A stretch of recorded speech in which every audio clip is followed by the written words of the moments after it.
Graça e paz. Vamos meditar um pouco na palavra de Deus.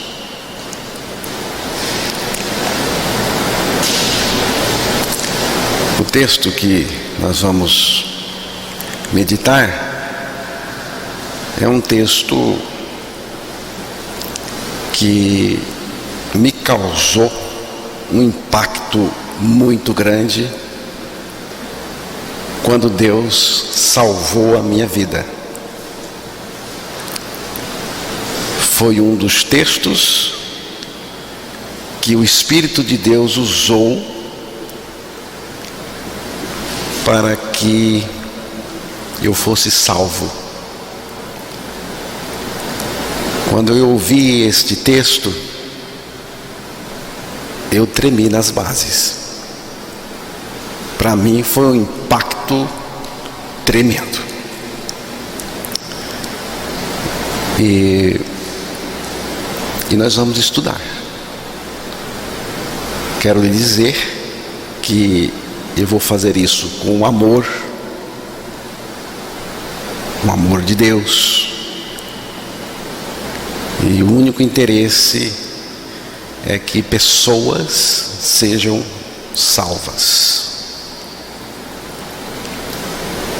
Quem ouvir esta mensagem, que o Espírito provoque esse impacto.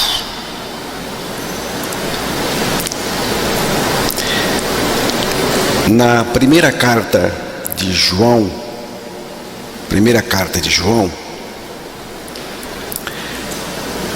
capítulo 3, versículo 8, e foi o verso 8 que causou o impacto que mudou a minha vida. Mas nós também vamos ler o verso 9, o 8 e o 9, na versão do Emerson, e depois eu vou ler aqui em outra versão também. Aquele que pratica o pecado procede do diabo, porque o diabo vive pecando desde o princípio. Para isso se manifestou o Filho de Deus, para destruir as obras do diabo. Todo aquele que é nascido de Deus não vive na prática de pecado, pois o que permanece nele é a divina semente. Ora, esse não pode viver pecando, porque é nascido de Deus. Que Deus revele a sua palavra aos nossos corações. Aquele que comete, que pratica o pecado é do diabo. Isso causou impacto em mim, porque eu vivia no pecado. Então eu tive que admitir diante de Deus: Deus, eu sou do diabo, porque eu vivo no pecado. Mas Deus teve misericórdia de mim e me salvou do pecado e do diabo. E hoje eu sou de Jesus, eu pertenço a Ele. Eu vou ler aqui também na versão que eu havia dito. Mas quando continua a pecar, mostra que pertence ao diabo, pois o diabo peca desde o início, porque tudo começou com ele em termos de pecado. Por isso o Filho de Deus, aqui é Jesus, veio para destruir as obras do diabo. O que são as obras do diabo? As obras do diabo é o pecado, porque aqui diz que ele peca desde o início, o pecado dele, depois o pecado que ele levou para o homem que Deus havia criado, e ele continua até hoje a sua obra pecaminosa, e é esta obra que Jesus veio destruir.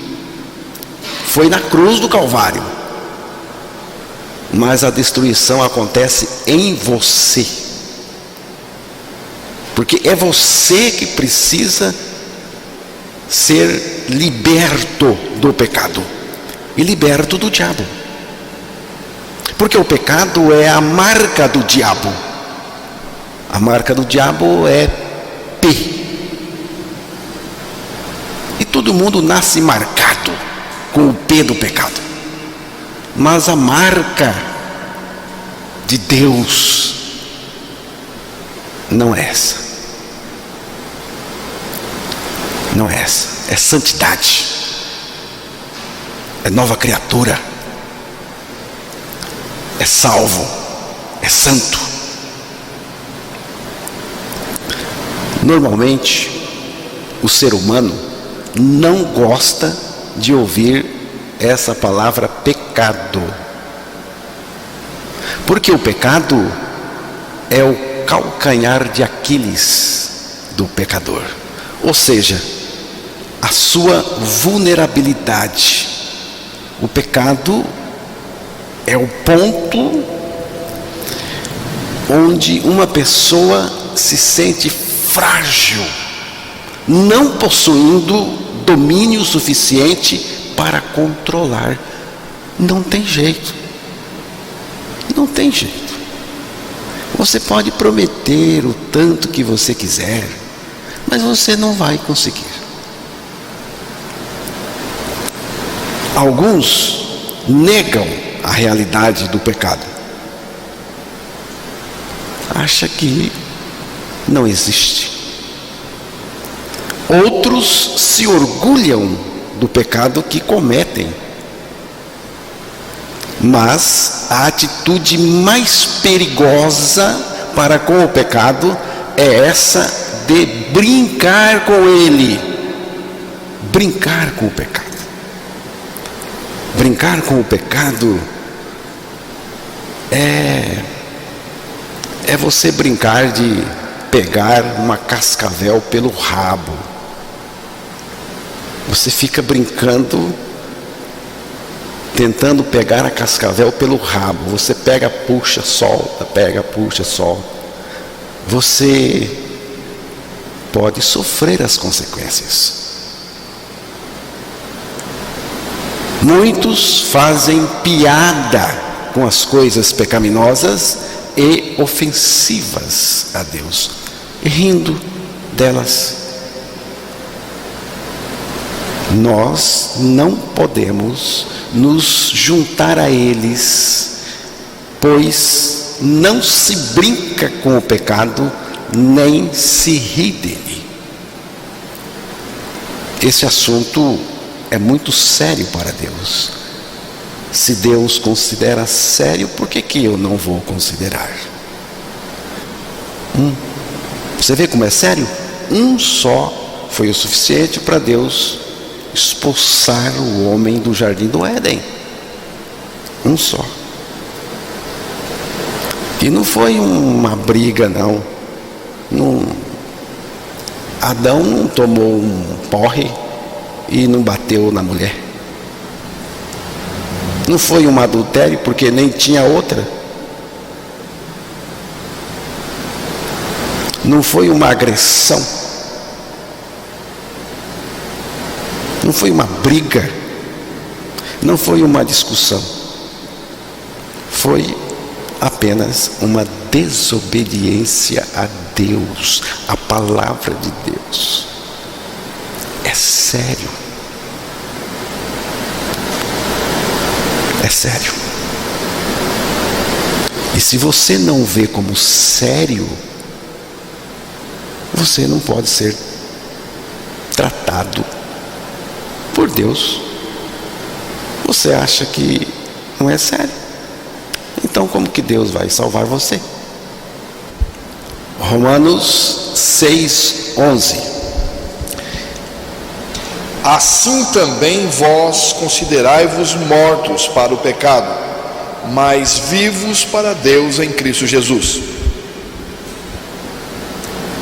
Considerai-vos mortos para o pecado, mas vivos para Deus em Cristo Jesus.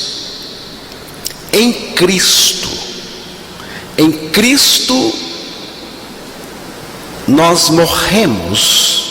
Em Cristo nós ressuscitamos. Em Cristo nós fomos feitos vivos do ponto de vista espiritual. Fomos feitos vivos juntamente com Cristo. Porque Cristo na cruz nos atraiu a si, nos identificou em seu corpo e morreu com todos nós nele. Do ponto de vista espiritual. E quando ele morreu, nós morremos. E essa morte em Cristo é para ser separado, liberto do pecado. E quando Deus, o Pai, pelo Espírito Santo, ressuscitou o Filho de Deus, nós que estávamos no Filho de Deus, com ele também fomos ressuscitados, fomos feitos vivos, ganhamos a vida dele. Isto nos separa e nos salva do pecado. Essa palavra morte é preciso ser bem entendida. A palavra de Deus fala repetidas vezes de morrer, de morte. E nós precisamos compreender bem esse conceito e saber diferenciar os tipos de morte que a palavra de Deus tanto fala. Ela fala da morte física, que é também uma morte em consequência do pecado de Adão. Enquanto a pessoa está viva fisicamente, ela tem a chance de crer em Jesus e ser salva por ele. Então, tem a morte física. Ela fala também, a palavra, da morte espiritual, que é também consequência do pecado. Quando o homem pecou, ele morreu espiritualmente. O pecado gerou no homem a morte espiritual e também a morte física. E é por causa dessa morte espiritual no pecado que o pecador será, caso ele não se arrependa pela graça de Deus, será lançado no lago de fogo, que é a segunda morte, a morte eterna, de onde ninguém sairá. Agora, isso é para aqueles que não creram em Jesus. No dia em que o homem pecou, ele experimentou a morte como Deus havia dito. Gênesis 2:17. Mas da árvore do conhecimento do bem e do mal não comerás, porque no dia em que dela comeres, certamente morrerás. O pecado foi só isto, viu? Comeu do que não era para comer, desobedeceu e o pecado entrou. E certamente morrerás. E diz aí que é no dia em que dela comeres, certamente morrerás. O casal morreu imediatamente do ponto de vista espiritual. Depois eles morreram fisicamente também. Gênesis capítulo 5, verso 5, vai falar aí da morte física de Adão. Os dias todos da vida de Adão foram 930 anos e morreu. Morreu. Com quantos anos? 930 anos. O apóstolo Pedro, na sua carta, segunda carta, 3:8, ele diz: para o Senhor um dia é como 1000 anos, e 1000 anos como um dia. Você vê? Deus não vive no tempo como nós. O tempo é determinado pela relação do sol com a terra, e Deus não é limitado por essa relação. Deus pode expandir um dia até equivaler a 1 milênio, ou pode comprimir 1 milênio até a equivaler um dia. Tudo depende do que Ele quiser. Portanto, fisicamente, Adão morreu dentro do dia previsto por Deus. Depois do pecado, o homem continuou vivo biologicamente e psicologicamente, mas espiritualmente não tem vida. Estão entendendo? O pecador, ele vive biologicamente, psicologicamente, mas espiritualmente ele está morto em seus delitos e pecados.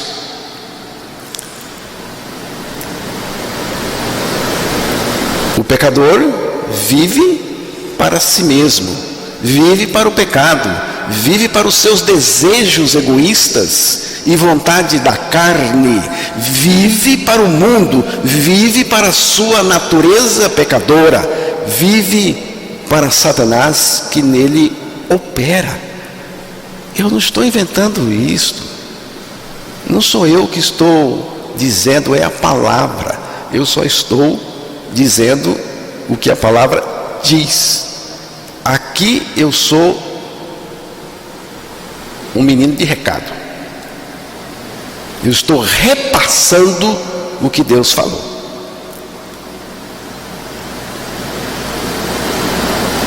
Então, tem a morte física, que é para a gente não confundir. A morte física, a morte espiritual no pecado. Temos a segunda morte lá no lago de fogo, para quem não crê na obra de Cristo, na cruz. E temos a morte em Cristo, e é esta morte que eu prego tanto, que é a morte que nos liberta, a morte em Cristo para o pecado. Agora sim, Emerson, vamos lá para Romanos 6, 1 e 2.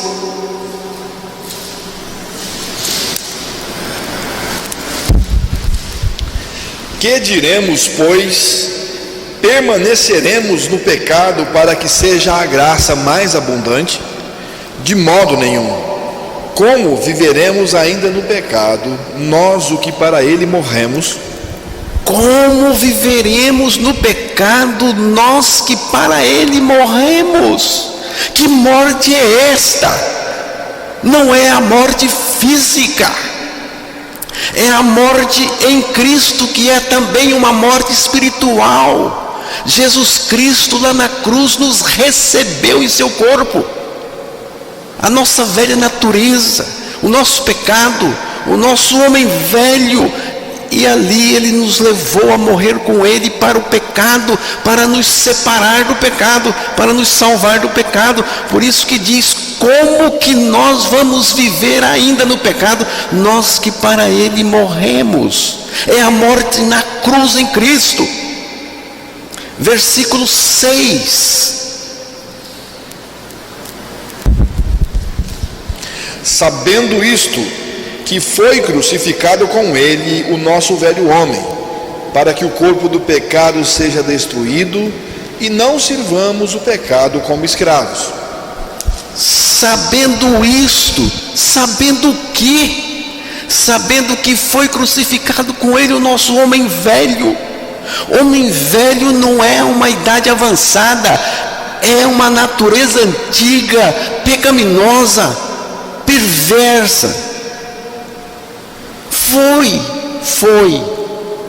Foi.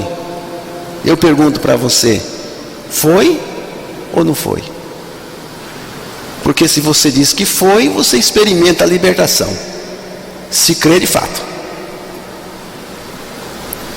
Foi ou não foi? Mas não é para ficar nesta cantiga: foi, não foi. Foi aqui na igreja, não foi lá em casa. Foi lá em casa, não foi nas quebradas por aí. Não. Foi crucificado com ele. Com ele quem, gente? Jesus Cristo. No corpo dele foi crucificado o nosso homem velho. Para quê? Diz aí: para que fosse destruído, desfeito a obra do pecado na nossa vida. E a partir daí não precisamos mais servir ao pecado. Versículo 7. Porquanto quem morreu está justificado do pecado. Quem morreu está justificado do pecado. Mas eu já aceitei Jesus, eu já estou frequentando, eu estou orando. Tá, tudo bem, parabéns para você. Pergunto: você já creu que morreu? Porque se você não creu que morreu, você não está justificado. Justificado de quê? Justificado do pecado. Porque o salário do pecado é a morte. Tem uma conta a ser acertada com Deus. E Deus, em seu amor, mandou o seu filho. E o filho foi para a cruz por amor. E lá ele me atraiu, me colocou no corpo dele, morreu comigo. Ele foi morrer comigo. Então, quem morreu em Cristo Jesus, justificado está do pecado.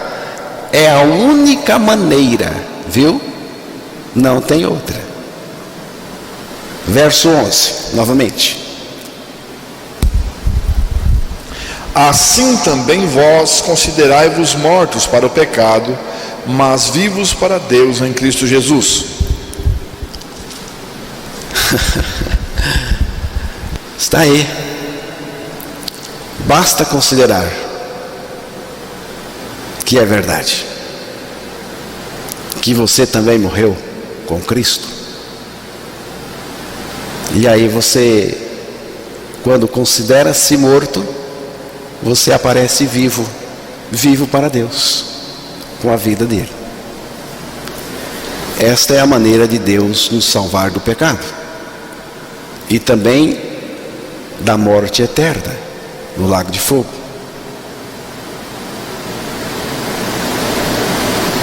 Antes do pecado, o ser humano era vivo para Deus e nulo para o pecado, porque o pecado não existia na sua experiência.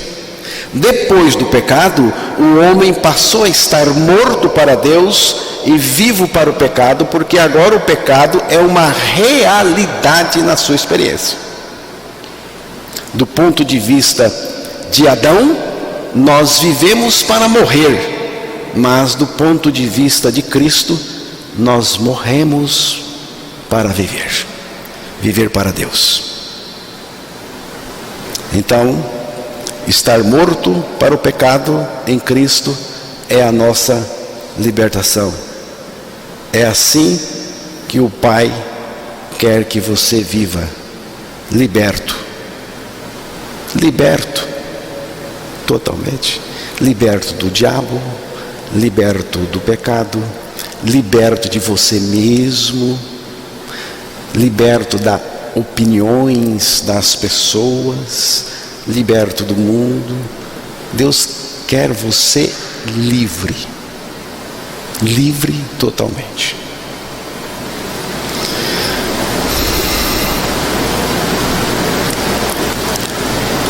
Gálatas 2, 19 e 20.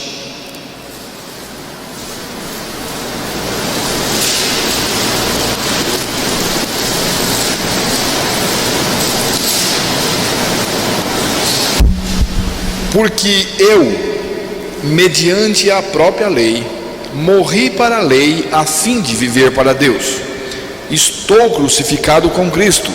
Logo já não sou eu quem vive, mas Cristo vive em mim.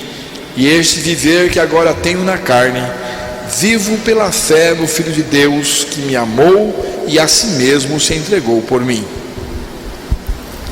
Nada é dito aí neste texto o que eu devo fazer para viver, nem é dito o que eu posso fazer para viver. Gente, vida cristã não é seguir uma cartilha religiosa,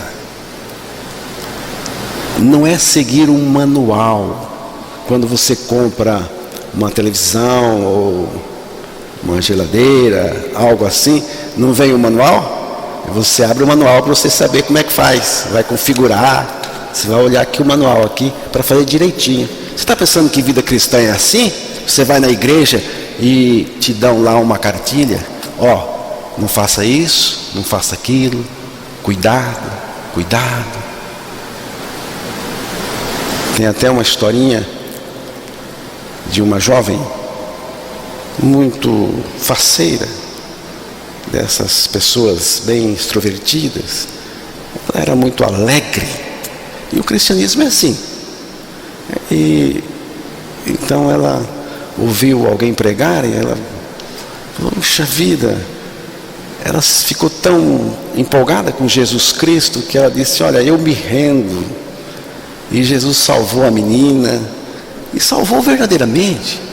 Aí ela veio para a igreja, reuniram lá o pessoal todo, colocou ela no primeiro banco, assim como está o Mateus ali no primeiro banco, e foram fazer perguntas para ela. E teve lá uma pessoa que estava fazendo perguntas, talvez a pessoa que mais mandava, e dizendo para ela o que ela podia fazer e não fazer. Já você não pode jogar basquete, você não pode jogar vôlei, você não pode fazer caminhada, né? Você tem que tomar muito cuidado. Perfume também, se for daquele bem caro, também não pode, porque pode causar alguma coisa nos homens. Shorts, nem pensar. E isso você não pode fazer, aquilo você não pode fazer. E fez uma lista tremenda. Chegou a uma certa altura, disse, um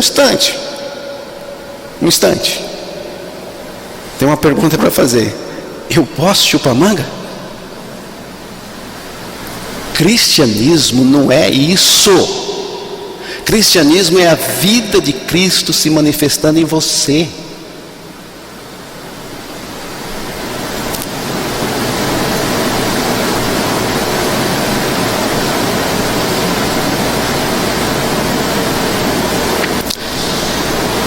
Então, tem mais uma coisa que você precisa saber. Deus escolheu o seu corpo, esse aí, para manifestar a vida de Cristo. Porque tem gente que fala assim, Deus só quer o coração. Eu nem sei que coração é este que a pessoa fala.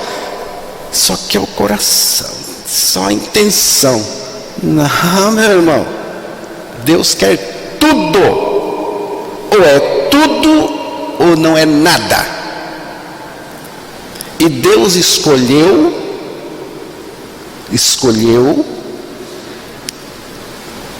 o seu corpo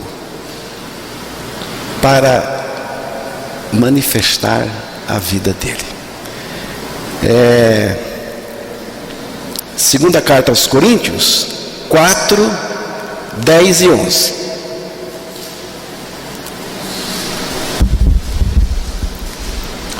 Levando sempre no corpo o morrer de Jesus, para que também a sua vida se manifeste em nosso corpo. Porque nós que vivemos somos sempre entregues à morte por causa de Jesus, para que também a vida de Jesus se manifeste em nossa carne mortal. Levar a morte é a morte de Cristo lá na cruz. Eu estou crucificado, é isto. Mas a vida dele se manifesta onde? Onde? No meu corpo. Ela se manifesta no meu espírito, na minha alma. Ela vem de dentro para fora. Mas aqui nesse corpo aqui, a vida de Cristo se manifesta. Você não pode fazer o que você quiser com o seu corpo. O seu corpo não é seu.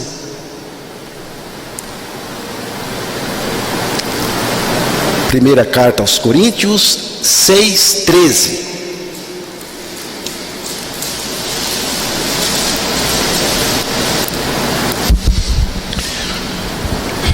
Os alimentos são para o estômago, e o estômago para os alimentos, mas Deus destruirá tanto estes como aquele. Porém o corpo não é para a impureza, mas para o Senhor, e o Senhor para o corpo. O que me interessa neste momento é a parte final do texto. O corpo não é para impureza, mas para o Senhor. Você vê? O corpo, o seu corpo é para o Senhor, e o Senhor para o corpo. O corpo é para o Senhor. Por quê? Porque é dele. Foi ele que fez.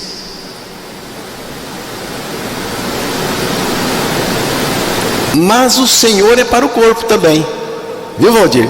Não é só que o seu corpo é do Senhor, aqui o Senhor é para o seu corpo também. Está escrito aqui, ó. Porém o corpo não é para a impureza, mas para o Senhor. O corpo é para o Senhor. E o Senhor, Jesus Cristo, é para o corpo. O que significa o Senhor é para o corpo? É que o Senhor vai se manifestar aí no seu corpo. Então, não me venha com conversa mole dizendo que não tem jeito, que o meu corpo é fraquinho, porque o Senhor se manifesta aí. O Senhor se manifesta no nosso corpo. O vaso é de barro, como diz a palavra, o corpo, mas dentro está o tesouro mais precioso, que é a vida de Cristo. Irmãos, eu vou pedir para ler 1 Coríntios 5, verso 1 e 2, principalmente o verso 2 e depois o verso 6. Geralmente se ouve que há entre vós imoralidade, e imoralidade tal como nem mesmo entre os gentios, isto é, haver quem se atreva a possuir a mulher do seu próprio pai. E contudo andais vós ensoberbecidos, e não chegastes a lamentar, para que fosse tirado do vosso meio quem tamanho ultraje praticou. Não é boa a vossa jactância. Não sabeis que um pouco de fermento leveda a massa toda? Irmãos, eu não estou dizendo que está acontecendo isto com vocês, e nem com ninguém de vocês que está aqui hoje assistindo. Eu não estou falando neste sentido, tá bom? Eu só estou mostrando a realidade do pecado na igreja dos Coríntios. na igreja de Corinto. Só estou mostrando a realidade do pecado na igreja de Corinto, que houve um pecado lá, mas pecado é pecado. Tem gente que gosta de fazer assim uma divisão, achando que tem pecado maior e pecado menor, pecado mais terrível e pecado mais inocente. Não, é tudo igual diante de Deus. E houve um pecado lá, e agora é com você, igreja, com você. Paulo disse que a igreja, aqueles irmãos, não todos, não sei, mas nem sequer lamentaram pelo pecado. Nem choraram pelo pecado. Você está pensando que é acusar o outro? Isso é coisa de fariseu. Você jamais me verá indo no gogó de alguém dar um sermão porque ele está caído no chão no pecado. Se acontecer isto, de mim terá a mão para levantar. Não é disso que eu estou falando, não. Está vendo o que ele fez? Não é isso, não. É acerca do pecado. O pecado, onde quer que esteja, ele precisa causar um pesar muito grande no meu coração, porque foi isso que causou no coração de Deus. O desejo do apóstolo Paulo era que a igreja obedecesse a palavra e tratasse seriamente a questão do pecado, que encarasse o pecado como algo sério. Você não imagina o que é o pecado diante de Deus. Paulo disse que a igreja deveria chorar pelo pecado e desejar fortemente a sua remoção do meio da igreja. Paulo pede para que o pecado fosse visto e tratado de uma maneira séria. Temos a necessidade de tratar com o pecado devidamente. E tratar o pecado devidamente é apontar a morte do pecador na cruz com Cristo, porque só ali ele pode ser liberto. O pecado não é brincadeira, e suas consequências são terríveis. E não são consequências só para a pessoa que peca, mas também atinge outras pessoas. O verdadeiro líder não compactua com o pecado. O cristão nascido de novo não compactua com o pecado, onde quer que ele esteja. Alguns são tão coniventes com o pecado que sequer entristece pelo pecado. O pecado, irmãos, se tornou normal, tanto politicamente como também religiosamente. Se tornou normal, se tornou um direito da pessoa. Ai daquele que falar do pecado, porque a pessoa leva na justiça. Pecar é o meu direito. Não é não. Isso não causa asco no seu coração, meu irmão? Você olha para isso como um militante político? Não, isso tem que afetar a gente. É assim que nós estamos vivendo hoje? O pecado é normal para você? Não é para acusar ninguém, não. Você não sente tristeza pelo pecado, não?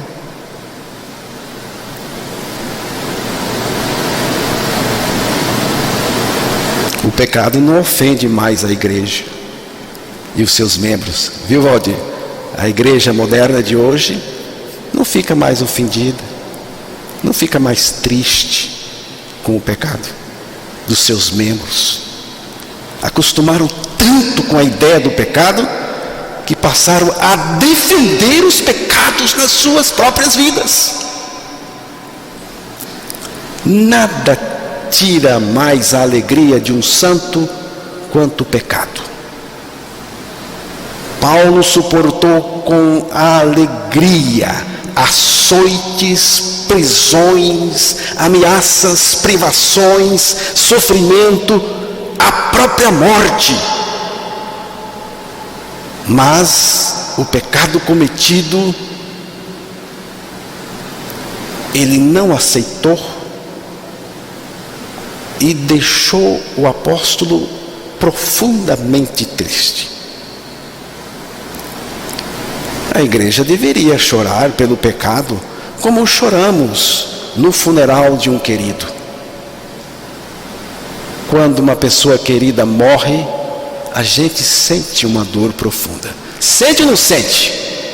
Quando alguém querido da gente morre, a gente sente uma dor. É assim que tem que acontecer quando você vê o pecado. Tem que causar essa dor. O pecado precisa ser confrontado para que o pecador seja devidamente corrigido. A correção é na cruz. Mais uma vez eu vou dizer, irmãos, eu não estou dizendo que vocês estão fazendo isso, nenhum de vocês.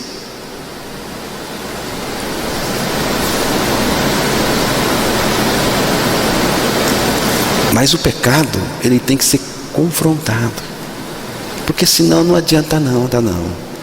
Essa mensagem mamão com açúcar, garapa, pecador escuta e sai numa boa. Tem que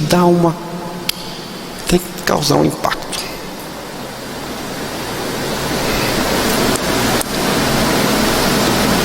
Por isso, os textos que eu vou ler aqui para os irmãos, eu vou ler com amor, e com muito temor e tremor.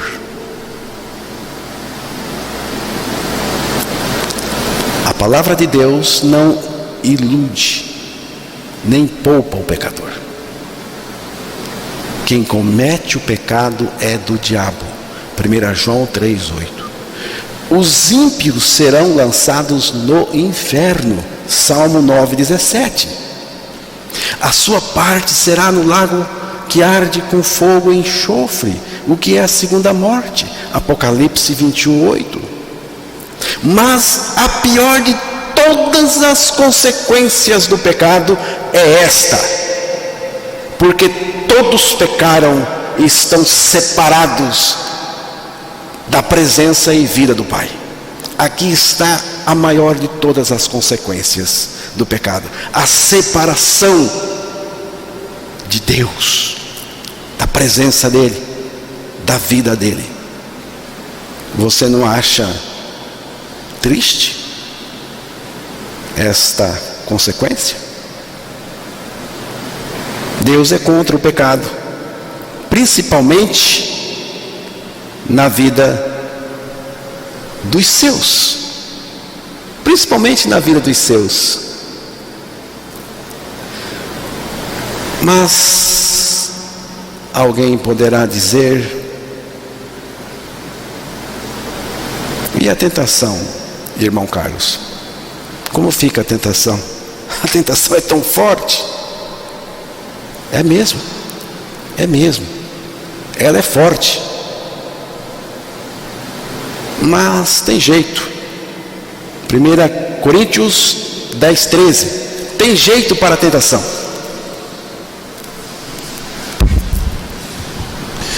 Não vos sobreveio tentação que não fosse humana, mas Deus é fiel e não permitirá que sejais tentados além das vossas forças. Pelo contrário, juntamente com a tentação vos proverá livramento, de sorte que a possais suportar. Olha isso.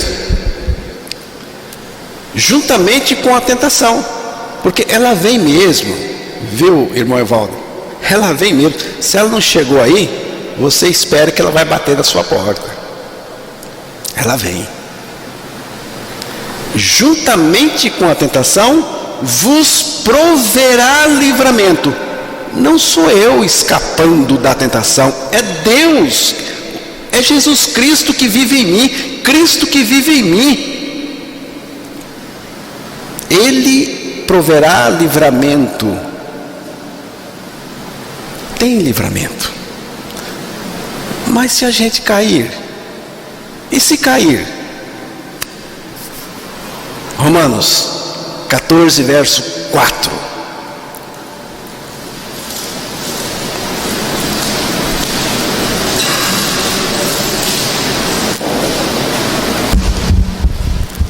Quem és tu que julgas o servo alheio?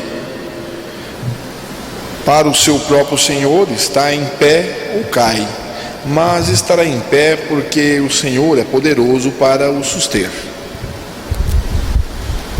Não cai não. Cai não. Aqui diz aqui que mas estará em pé porque o Senhor é poderoso para suster. É o Senhor que mantém você, Ele vive em você. Não cai não. Se já estiver rolando pelo chão, é porque o Senhor não está vivendo em você. Judas 1:24.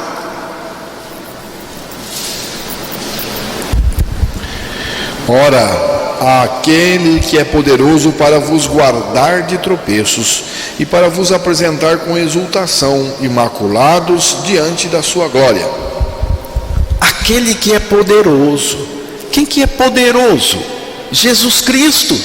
Aqui diz que aquele que é poderoso para vos guardar de tropeços. Você está entendendo? Aqui não é ir lá levantar você que caiu no pecado. Se bem que o Senhor Jesus Cristo também é poderoso para ir lá e levantar você se você caiu no pecado.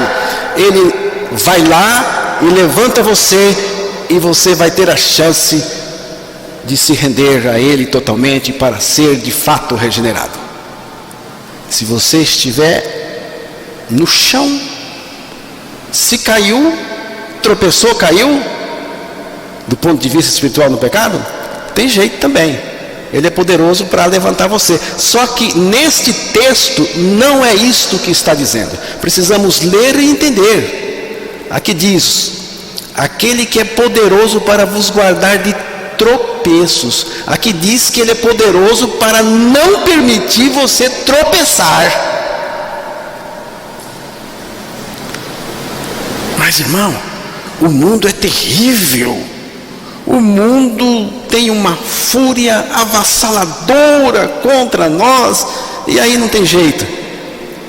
Não tem jeito não, é? Será que não tem? 1 João 4:4.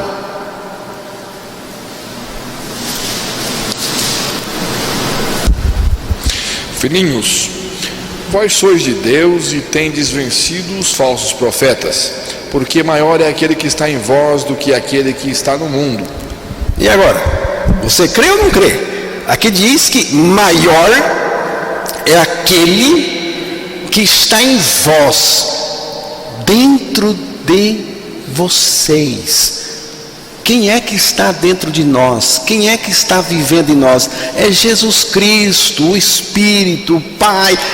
Mas Jesus Cristo vive em mim, aquele que é poderoso. Ele vive em mim, e diz aí que ele é maior do que aquele que está no mundo. Ele é maior. Tem um que está no mundo, só que não vence aquele que está em nós, irmãos. Não vence. Você pensa que Satanás está preocupado com você? Não. Eu sou de oração, eu sou um religioso fervoroso e o diabo tem medo de mim. Tem não.